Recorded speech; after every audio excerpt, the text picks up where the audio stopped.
Bismillahirrahmanirrahim. Assalamualaikum warahmatullahi wabarakatuh. Perkenalkan, nama saya Muhammad Lutfi, mahasiswa semester 3A Fakultas Hukum Universitas Surya Kencana Cianjur. Di sini saya akan mereview materi Hukum Administrasi Negara pada pertemuan kedua dengan dosen pengampu Bapak Dr. Haji Dedi Mulyadi SH MH dan Bapak Rendi. Di sini saya akan menjelaskan tentang hukum administrasi negara, yaitu yang pertama ada pengertian hukum administrasi negara. Menurut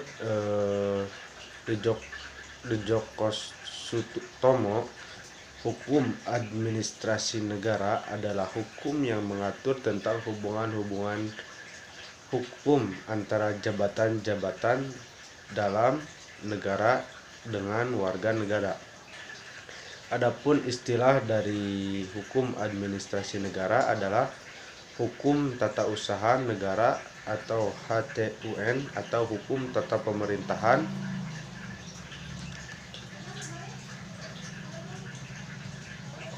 Dan yang selanjutnya di sini saya akan menjelaskan tentang pengertian ada hukum tata pemerintahan, hukum administrasi negara, dan hukum tata usaha negara.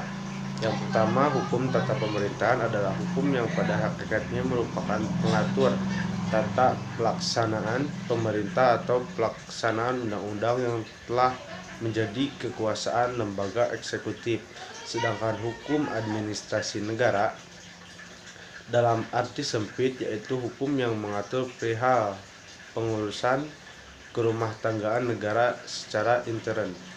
Yang ketiga, hukum tata usaha negara yaitu hukum yang mengatur perihal persatuan dinas, kerahasiaan, kedinasan, dan jabatan, pendokumentasian, pelaporan, dan pencatatan segenap aktivitas negara serta peristiwa yang telah terjadi dalam pelaksanaan pemerintahan seperti pembuatan berbagai peristiwa yang telah terjadi dalam pelaksanaan pemerintahan seperti pembuatan berbagai peristiwa hukum yang perlu diketahui umum, yang dalam hal ini menyangkut berbagai bidang hukum, baik di hukum pidana, hukum perdata, hukum tata negara, ataupun hukum administrasi sendiri.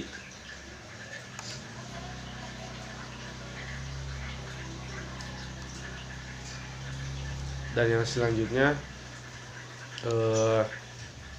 latar belakang lahirnya hukum administrasi negara sebagai ilmu pengetahuan berdiri sendiri terpisah dari hukum tata negara.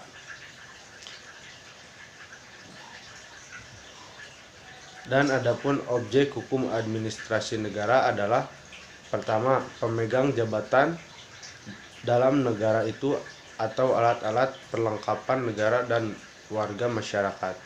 Dua, aparat pemerintahan atau pemegang jabatan yang menjalankan tugasnya untuk kesejahteraan umum sehingga selalu berhubungan dengan masyarakat. Dan yang selanjutnya ada sumber hukum administrasi negara. Yang pertama, undang-undang.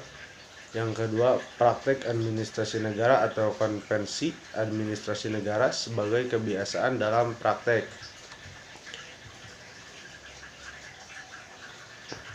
Mungkin cukup sekian dari saya. Mohon maaf bila ada kesalahan. Wassalamualaikum warahmatullahi wabarakatuh.